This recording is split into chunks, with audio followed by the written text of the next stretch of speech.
Paul, actually, we were talking about the China, how the exports of China's energy, the green energy, is surpassing the US. And it's in 2024 and 2025, it shows how big they're getting in terms of exporting the energy. They don't have fossil fuel, but they're somehow managed to to do a lot of business out of you know the fossil fuel. How, Paul, looking at China today and the way that the United States has decided, in my opinion, not only in the Middle East, but also in the war in Ukraine, to go against China.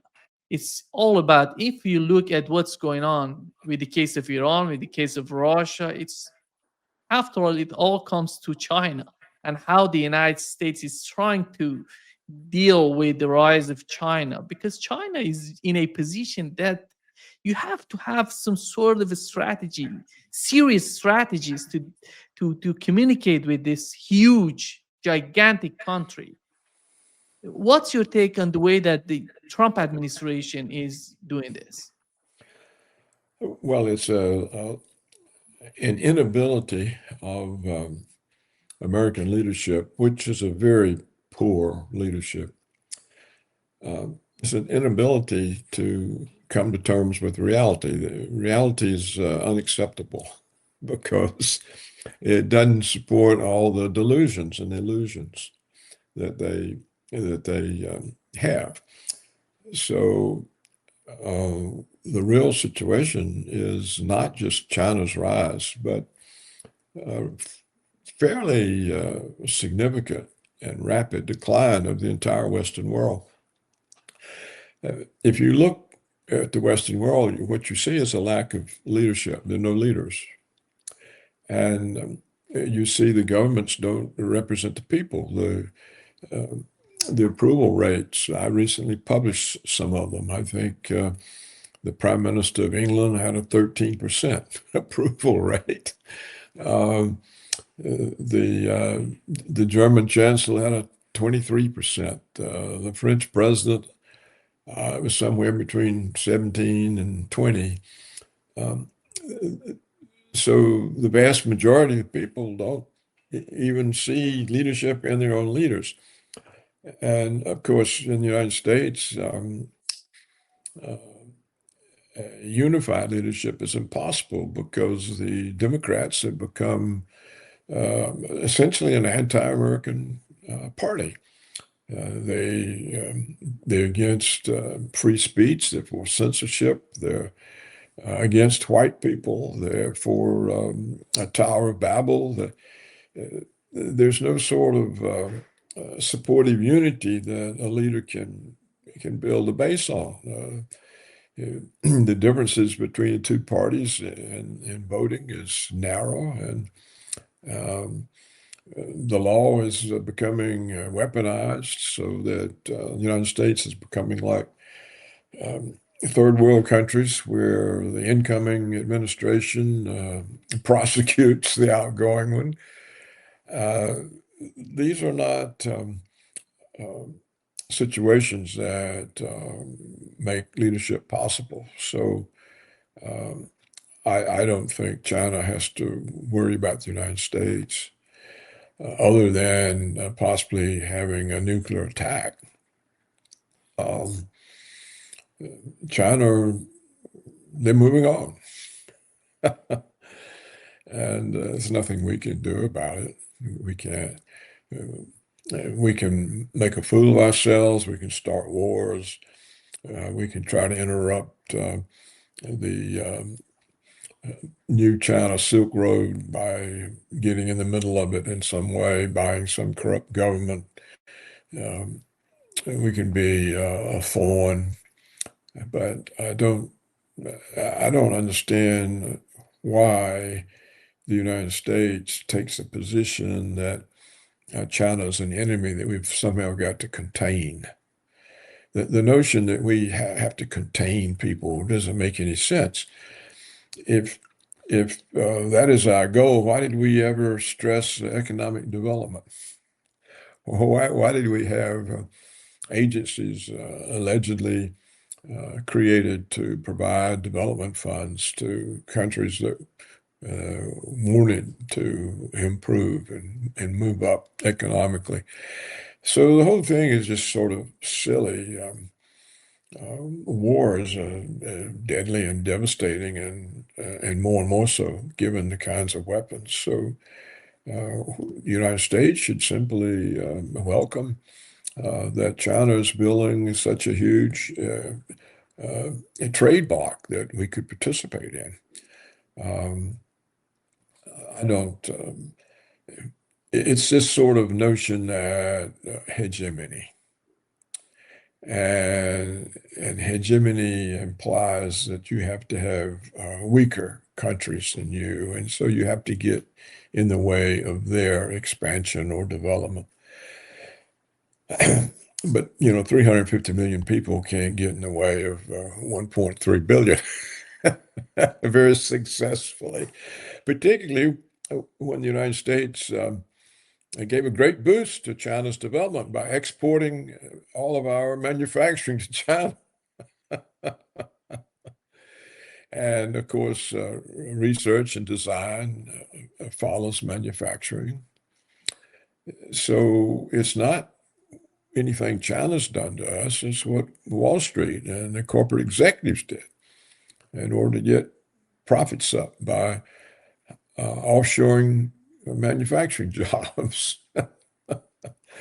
This is what hurt the United States, not China. But wherever you look, we talk about it a lot. Wherever you look in the West, you don't see any sign of recognition of reality or of any ability to make good decisions. They're just not any good decisions.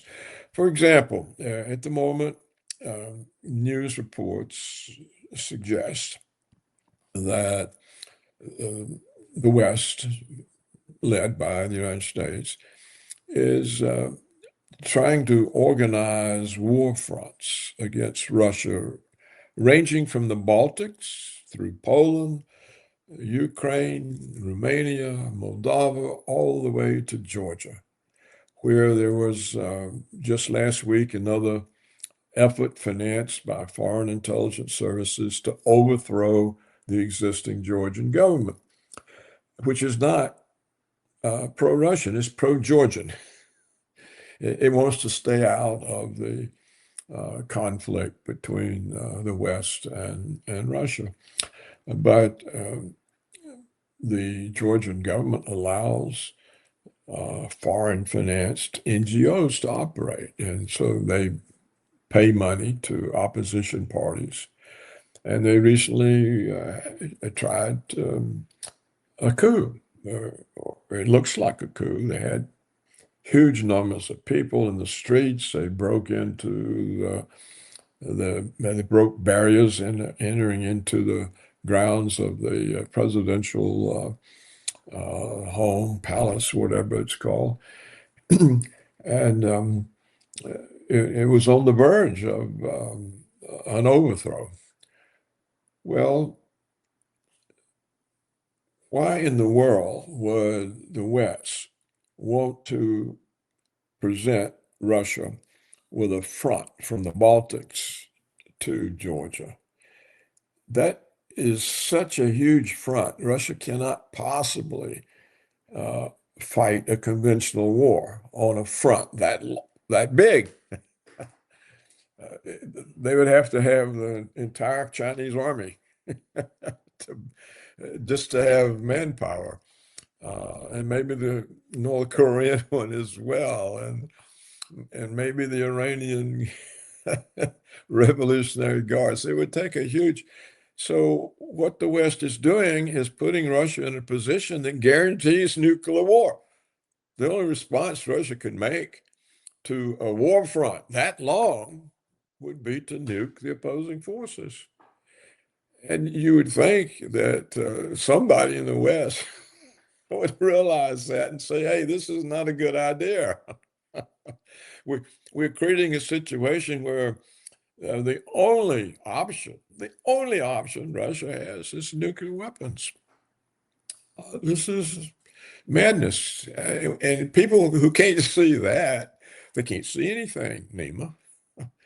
And that's the problem. There's no ability in the Western world to recognize reality and confront it.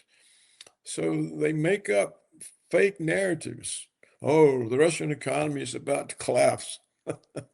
Oh, the Russian army's had 1 million casualties. It can't function any longer. Or like that fool Kellogg, I think it was. So we'll kick their ass. I bet. Well, you got leadership that thinks like this. I mean, what in the hell is going on in the minds of Estonia, for example? That they're going to go to war with Russia? Estonia? I mean, there's nothing there to go to war with. With it's all nonsensical. And that British defense minister, I think he's a former defense minister, who the other day said, "Well, we need to make Crimea uninhabitable. That'll teach Putin. We won't teach Putin anything. It'll destroy England." You're talking about Ben Wallace. Yeah, whatever his name was. I mean, where did these people come from? It's hard to imagine how people that stupid get in such important positions. But that's the fix. This is why the whole situation is so dangerous. The reason I laugh is it is so absurd. You know, it's not that I think it's funny. It's awful, but it's so absurd that I'm just laughing at the absurdity of it. So we're brewing conflicts with Russia, apparently with Iran, and we keep talking about the Chinese enemy. Well, what are they? Why are they an enemy? We should be thankful. China, through economic development and sharing the gains from trade, is developing all of Asia. We don't need to keep sending money over there to support development programs. We should be happy. They're doing the same in Africa. We go to Africa, we want military bases. They go to Africa, they want to build businesses. Why can't the Americans say, hey, we're going about this the wrong way? It's not, if I was Trump, I would try to have a government that was looking to maximize business opportunities with China, Iran, Russia, Africa, South America. Instead, we're always trying to loot them. Let's loot them. We've got some kind of a armada, small armada off the coast of Venezuela. And we've been after Venezuela ever since Chavez got elected those years ago and stopped us looting Venezuela.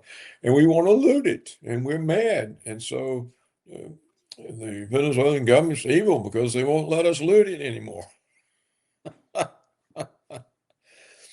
And now we're buying up Argentina's debt, I think.